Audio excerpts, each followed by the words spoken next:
Good unspecified time of day, everyone. Welcome to Richard and Karl present Deep Space and Dragons. I'm Karl. And I'm Richard, taking the co pilot seat today. And what is our topic, Captain? Well, I mean, our first topic is what's new with you, Richard?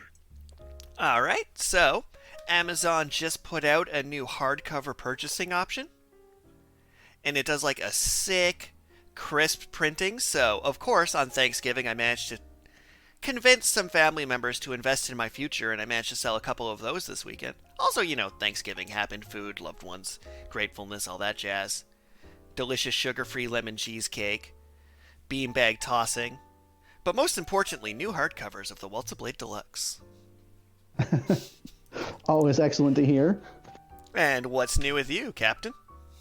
Well, I was just got back from working out of town for a month, and it turns out that my roommates had decided to cat sit for some of my other friends that are out of town for Thanksgiving. So I came home to a cute little kitten that is just very cuddly and happy to see everyone. Okay, so Also, they gave us little like tinsel balls that you just like crinkle the tinsel ball and the cat goes wild, and you throw it and the cat's like, ah! So to follow up on that, see, this piece of information I'm going to give you is confidential for like 2 weeks, so by the time this episode airs, this will be common knowledge. But we also acquired a kitten this weekend, Cassie did. A little kitten named Zagreus. And he is completely unafraid of anything. And is a semi-professional pole dancer, as he likes to grab onto table legs and spin himself upside down on them.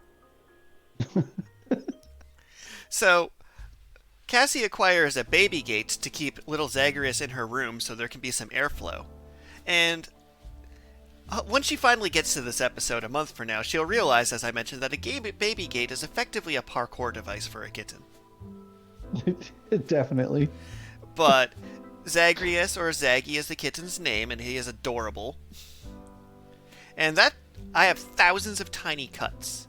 To the point where we just kind of abandoned the room to him, and I slept on a couch, and Cassie slept on a couch, and Zagreus got the room, because it was impossible to sleep with the little pitter-patter of razor blades on the face.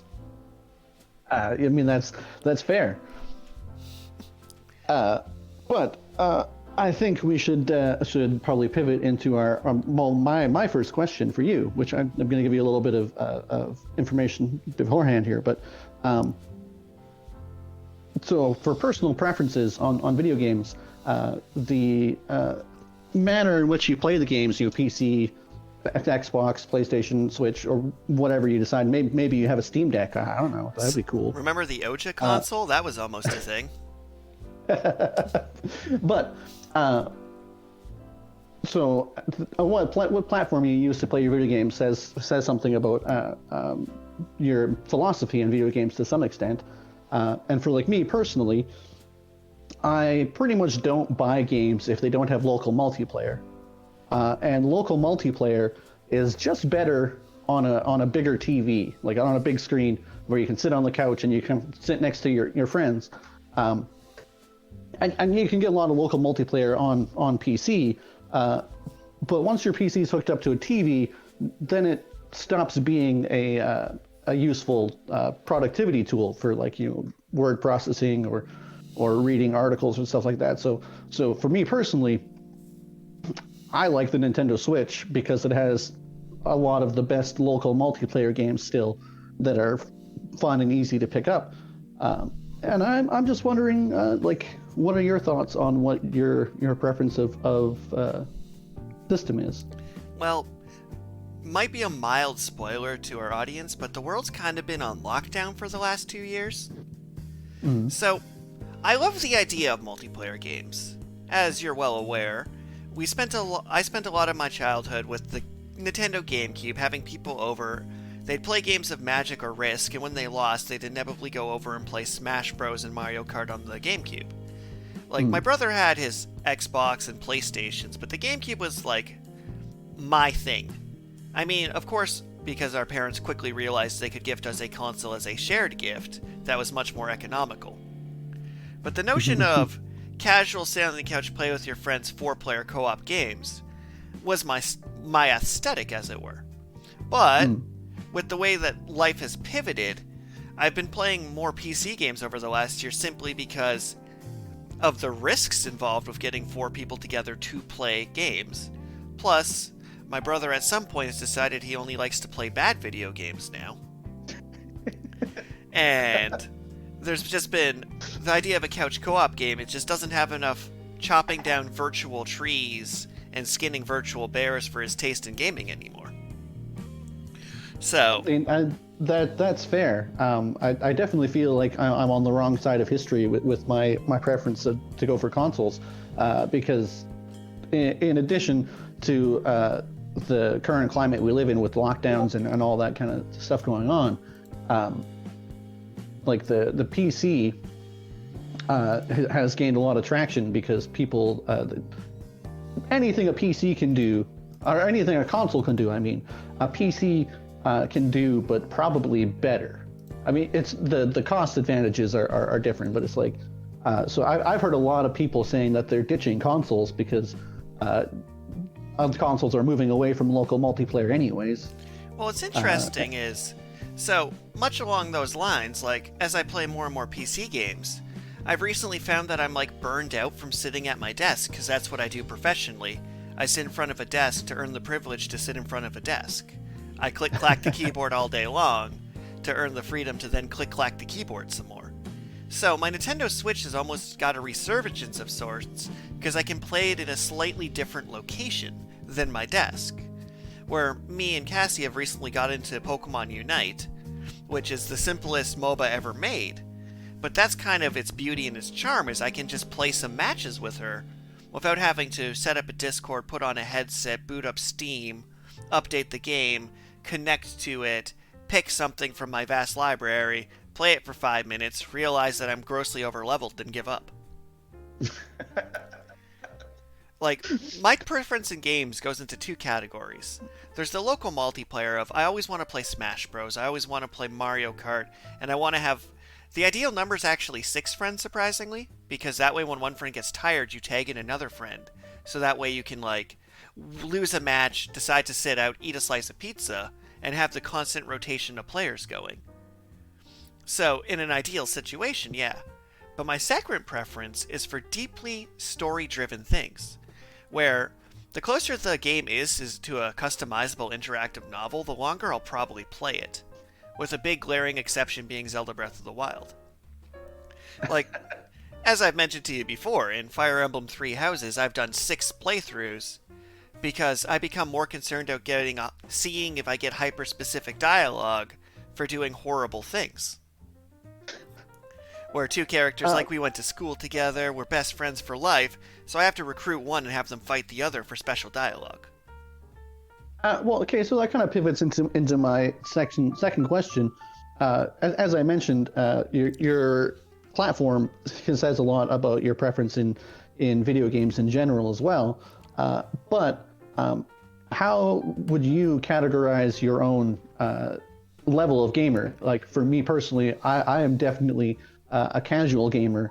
If a game has multiple endings, I might get like 2 of them, but once you start to get to like 3, 4, or more endings, it's like I get burnt out of the game before I can even come close to those endings, because it's just I'm not that invested because I'm more casual. Well, how would you categorize your own gaming? Well, as you're well aware, I'm very egosexual. Like, I am driven by people giving me praise as a human being. So if a video game gives me appropriate praise, I'll keep playing it. Which is an interesting statement to make. So let's take, for example, Super Smash Bros. If I'm playing it by myself and there's a story mode and I keep unlocking new things and it keeps being you're a super player and giving me new things to conquer, it'll grab my attention for a while. If I play that game with some friends and I win matches pretty decent, like 50-50, I'm very much enjoying Smash Bros. But if I go online where the players are clearly better than me, I will lose interest after I get stomped the 7th or 8th time, because I feel like the amount of energy and investment I'd have to put in to be better than online players is simply not worth the time investment, where I could do something more immediately satisfying. So, as a result of this quirk, as it were, if I have a playgroup for a game, I will typically end up slightly better than that playgroup out of spite. But if the playgroup dies, then my skill level will drop with it. I'll pretty much become as good as the game requires me to be. So in Smash Bros., I'm good enough to beat the entire adventure mode on hard mode, because that's the challenge I set for myself. If you're in the room and I'm fighting against you, you will notice that after 3 or 4 matches, I will match your skill level. And then, if I have other opponents, I'll probably end up better than you.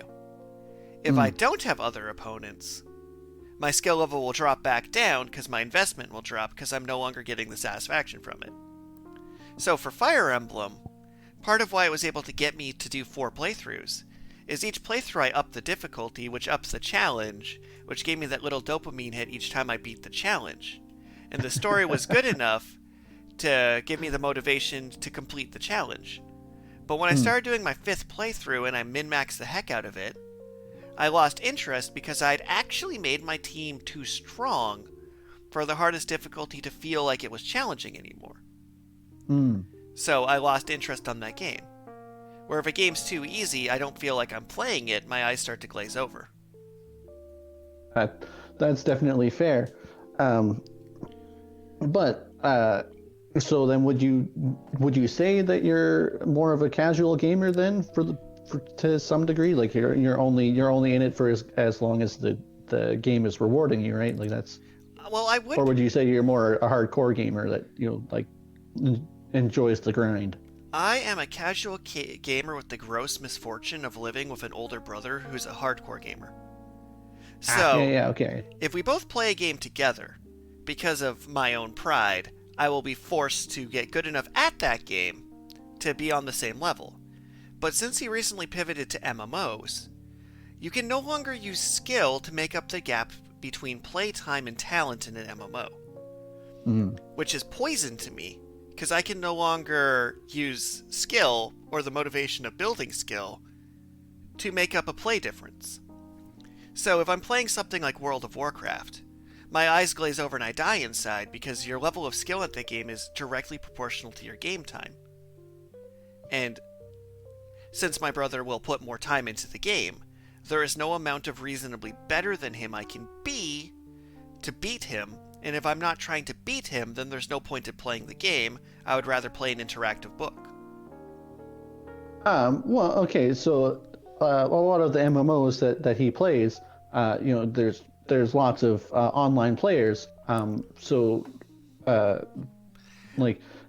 you ever forged a friendship with a player from the online community in order to inspire yourself to rivalry like that? Well, my problem with the online community is my brain has issues viewing them as people. Which is a savage comment, I'm fully aware. But, if I'm being honest, they're effectively bots. I was playing Super Mecha Champion with my brother the other day, a giant robot battle royale. Not a competitive game, just kind of a fun game. I enjoyed that one, even though I'm not normally in it for shooters. Give me a hoverboard, a shotgun, and a giant robot, I'll play a few rounds. But he'll start complaining that, well, this game is too easy because they're all bots. And I'm like, well, maybe they're just really bad players. And he'll be displeased because the game has too many. It'll put in half the players will be real players, and half will be AI, so that way all the players feel like they're accomplishing more. I'm completely fine with that. If I get first place because I kill 7 real players and 93 bots, no problem to my ego at all. I enjoy the flashing lights and the victory music. But I haven't played an MMO with a headset on with the intention of talking to random people since Phantasy Star Online on the Xbox 360, and I only really had 1 or 2 friendships I forged on that game. But now, since I know I won't ever put in the time and effort to play a long-term game like an MMO, there's not much sense, because I've traditionally played video games as a way to socialize and play with my actual friends. So, if me and you were to specifically start World of Warcraft, for the sole purpose of having a competitive rivalry over it, or as we've done with Dungeon Fighter Online once upon a time, I will be completely committed as long as you're committed. But as soon as you dip interest, my interest was never actually in the game itself. It was fighting against my own disability to be a valid competitor, to have a heated dramatic rivalry. Much like the anime Haiku, even if I'm playing volleyball, it's all about the dramatic rivalry rather than the game itself, because I live for that drama. Yeah. So I guess actually, I mean, I know you haven't really said you haven't played with a headset in a long time, but for a personal preconception about online gaming is that it's a toxic environment. You know, everyone talks about toxicity in gaming, but I've never really been one to go online to chat with random people either, in part because of that preconception. And I'm wondering what kinds of experiences you've had, Richard, with if you've had any experiences with toxic players, particularly like if you're playing with your brother and his friends, if they've had any, if you can think of any experiences you've had like that, or if that's just a preconception of my own. I'm going to say you're directly in the middle. So, for various groups of friends or acquaintances of mine that do play MMOs, my brother's group, because people tend to, thanks to algorithm and think tanks, end up in similar groups with people that are similar to themselves. So my brother's group of friends, some of them are cool people. A couple of them follow this very podcast. They have my respect. Other ones are very much the exact toxic nerds you would fear. Because when you get a similar group and similar people, you will find that. But it's because the more obnoxious people are the louder ones. I find that obnoxious people are greatly outnumbered by average people. Like, to go into a Magic the Gathering tournament example, I had just started up Magic again because I had just started living with Panda again. Right. So, I had entered the Throne of Takar, Warlords of Takar tournament, and I had entered this tournament, and most of the card players there were really cool, giving me little tips, what's good advice about the game, how do you draft, how do you play. But one individual I think I will refer to as Mr. T for this scenario. No, I'm going to go with Scrabbles. I will refer to him as Scrabbles. Scrabbles comes up to me and is like, you picked the wrong starter deck for this pre-release. You get a Mythic Rare promo and you pick the worst possible pre-assembled kit. You're going to lose now. And then he walked away. Because he had told me this, I had actually broken into a full rant about how terrible it is to tell a new player to a new hobby that they're already going to lose because they screwed up before the game even began. Because you're just discouraging people. That's not advice. Advice has to be something you can act on. Where if he said, oh, heads up, for the next tournament, you might want to try this other color combination. That's advice. But instead, he wanted to flex his superior gamer knowledge at me. So when it comes to playing online games, there will be the toxic players who aren't giving you advice to help you, but giving you advice to prove their own superiority. And they're loud, because they want to be heard, they want to be seen. But the average player doesn't actually want to be loud, want to be seen. And when you start up a conversation with a more average player, they'll give you calmer, more accurate advice if they're a more senior player. The problem, and I find this in many aspects of my life, is no one is to be the first person to make contact in a friendship is an anxious thing. And even someone as boisterous as I, at my heart, is an introvert. So it takes a lot for me to reach out and invite someone to do a thing. So that's why there's such a toxic thing for online gaming, in my opinion, is for two nice people to reach out to each other, that means one of them has to be brave enough to actually do it. And since the louder, obnoxious people are typically braver because they have less to gain by it because they're less concerned with their self-image because they're obnoxious, you end up with that skew of thinking the internet's highly toxic. Like, say for example, me and Cassie play a game of Pokemon Unite, and they decide to let us send messages to people. We're just going to click the good game thumbs up and give someone some currency. Easy, to the point. They feel happy, they got a little applause, I got applause. And maybe if someone joined our game and then went AFK, Cassie may click the block button so they don't get put into random games with us anymore. Neither of us have the ambition or care enough to be toxic. But Fair. If somebody like Scrabbles were to be in this game, he needs to explain to this other player that they ruined the team. They didn't lose because Scrabbles is bad. They lost because they're bad, they didn't know what to do, and it's an insult to Scrabbles that they even played the game, so he will type out an essay to each member of the team explaining why they're terrible, because he himself could not have caused the match loss. It must have been his teammates. So to pivot away from cyberbullying, the last thing I wanted to ask you before I think we should probably move on to our dragon question and random question of the day. But the last thing I want to ask you is, do you prefer hyper realistic or more cartoonish? Like if you were to play a tennis game, would you prefer actual professional players in tennis and you can choose people based on their stats and their skills, or do you prefer something like Mario Tennis where it's you got super moves and you can do backflips and stuff?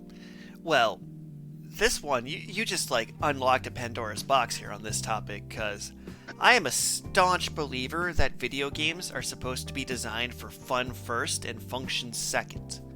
And the reason I've given Nintendo so much money that they don't deserve, quite frankly, with some of their products, is because many of their games are designed to be fun.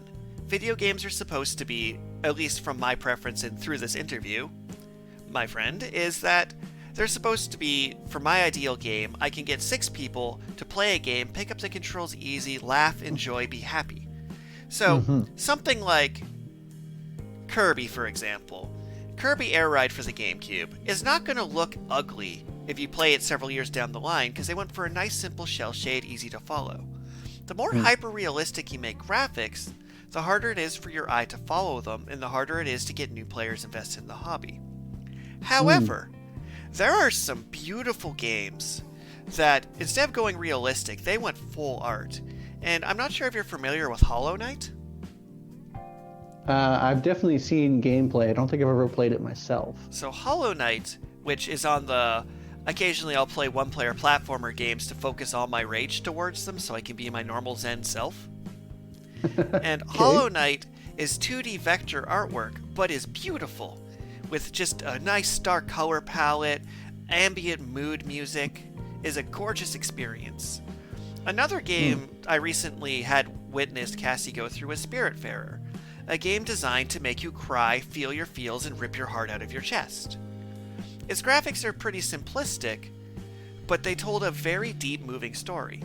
So, quite frankly, I've never played a video game that, by simply upping the graphic resolution so you can see the individual pores on the human, has improved the game for me.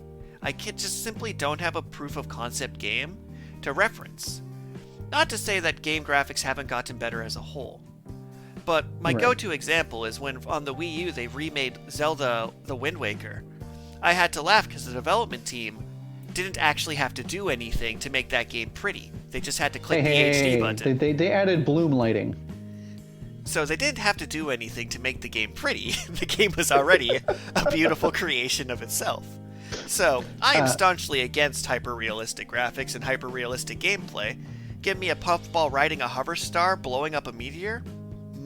That is peak entertainment. So just a quick hot take. I hated the N64 and PlayStation 1 era because 3D graphics were too new and they were trying to be all cutting edge, but they just looked awful. And they've all aged terribly. Well, almost all of them. I agree. Paper Mario, super artistic and stylized, still looks beautiful even if you play it on the original console today. I mean, to follow up on that, so I've definitely played around on my computer for various settings to try and make retro games look prettier through various upscaling technologies using redacted and redacted. But once you get to the GameCube era, when Nintendo did something well in the GameCube era, it is definitely playable, the graphics look fine. You're right though, when you go back to the 64, no amount of upscaling can make Kirby 64 look better than Kirby Superstar did a generation before. Yeah, that just because 3D technology was so new, it was just there are so few games for the N64 and the PlayStation from that era that I think are still pleasant and the graphics is actually a distraction from my gameplay enjoyment when they're that polygonal, I guess. For how beautiful Super Mario 64 was at the time, not graphically, but for mind-blowing new gameplay.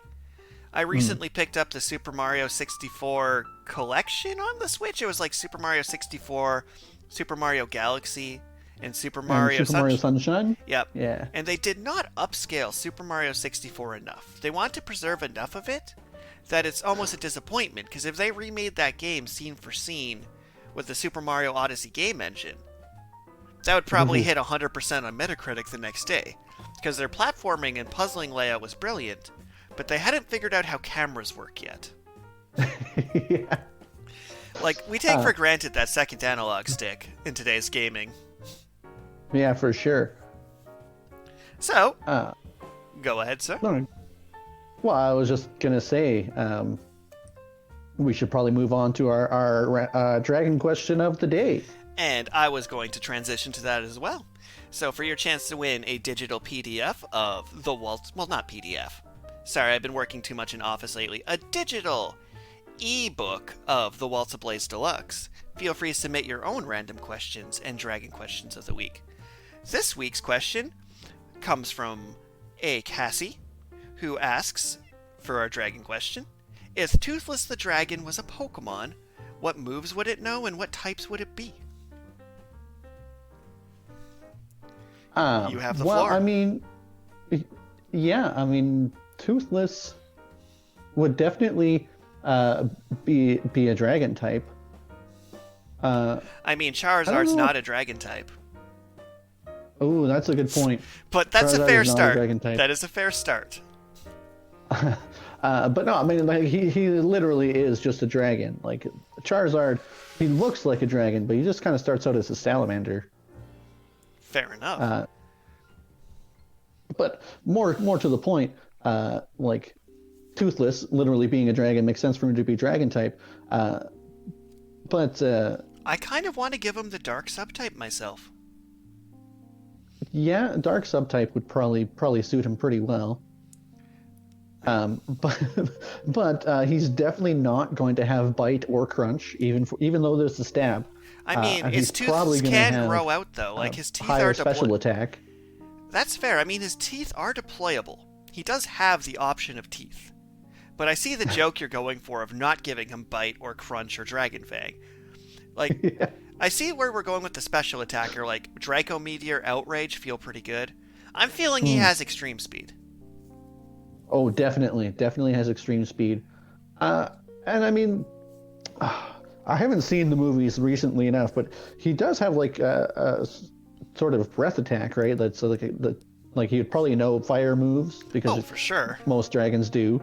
Also, here's a weird take. Because he has a mechanical fin, are we going to make him a dragon steel type? Ooh. Right? I mean, I guess he could be a dragon steel type with Iron Tail. Like, that's some Flavor Town right there. Although dragon flying would also make a lot of sense. Like, he looks like a tailwind kind of creature. Yeah, I mean, okay, I'm kind of being a little bit biased here because like dragon is such a good typing, but then like flying, it's such a bad typing. It's true. So it's like, I don't want. He's such a cool dragon. I don't want him to like be brought back by his typing like Charizard. How about this? How about we give him the ability levitate? Although he doesn't really levitate because he just goes zoom zoom. Like, I feel like he is a dragon that would have the flying type because he's literally the best flyer. Yeah. But yeah, maybe probably. like let's give him an ability like Rock Absorb or Volt Absorb or something to kind of offset flying being a terrible type. Because he's so fast that it doesn't matter that he's a flying type. He just zooms around. I think he'd have Talonflame's thing, but for dragon type attacks. Like, he just gets priority dragon type attacks. Oh, that'd be beautiful. So, and then he has the dragon type the dragon move pool with like flamethrower and well, I guess not very many dragons actually have Thunderbolt. Yeah, but yeah, he definitely have like the dragon going. You know, since he's such an apex dragon, like literally is the alpha dragon, I think we're gonna go dragon. He is a dragon to ever dragon. He is a pure type dragon. He dragons. His dragon moves are priority moves. Night Fury runs at you, blows you up. Doesn't have a ton of bulk. Doesn't have a ton of hit points. He makes Mega Salamence look slow.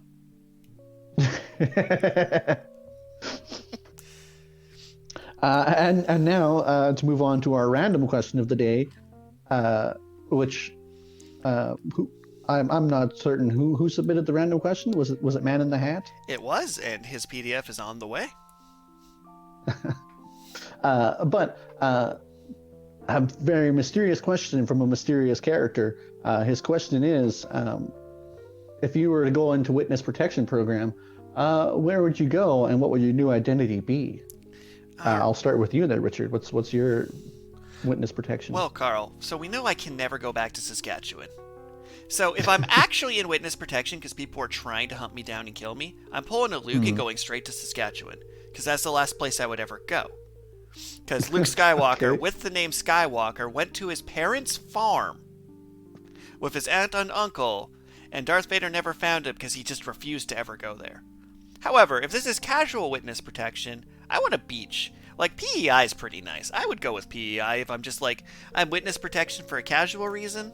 Yeah, PEI is good. I'm thinking, as we learned from Avatar, choosing a fun undercover name is a bad plan and it'll just get you outed instantly. So I think I'm just going to go John. John Doe. Well, I mean, I guess. Yeah, I mean, that's... John Doe from PEI. I'm a potato farmer and lobster cooker. That is my fallback witness protection plan. Wink. Because I'm not going to hide in Saskatchewan. Wink. Well, I mean, so me personally, I'm kind of like hoping I'll be in witness, like some sort of international witness protection program. You know, it's like I get in trouble and Interpol has to get involved. Like, I don't know what sort of shenanigans I'll be up to, but... Sheer John Wick shenanigans for sure. Someone killed your dog and you just snapped. Anywho, please continue. But like, I would want to like Dante Thunderbolt? personally.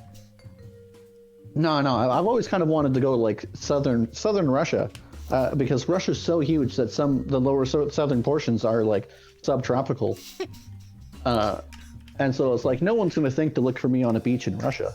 That is amazing. So what is your undercover name? Are you taking Vlad?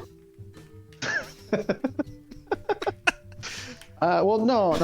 I feel like since I'm a foreigner in Russia, I probably do have to have like some sort of foreign name, like maybe like Francis. All right. Francis Carlson? That would be pretty funny. Francis Carlson with a K. I'm the son of my own brainchild. All right. Well, and I would probably want to work at a distillery. I mean, I'm not a big fan of vodka, but I mean, like, you could make vodka into anything. You just like dissolve candy into it. That is fair. And with that, we wrap up today's episode. Thank you, everybody, for tuning in. Stay safe, warm, and healthy out there. And please feel free to submit your dragon questions and random questions of the week. Take care, and next time you're on a beach in Russia, who knows who will be watching. Have a great week. Bye.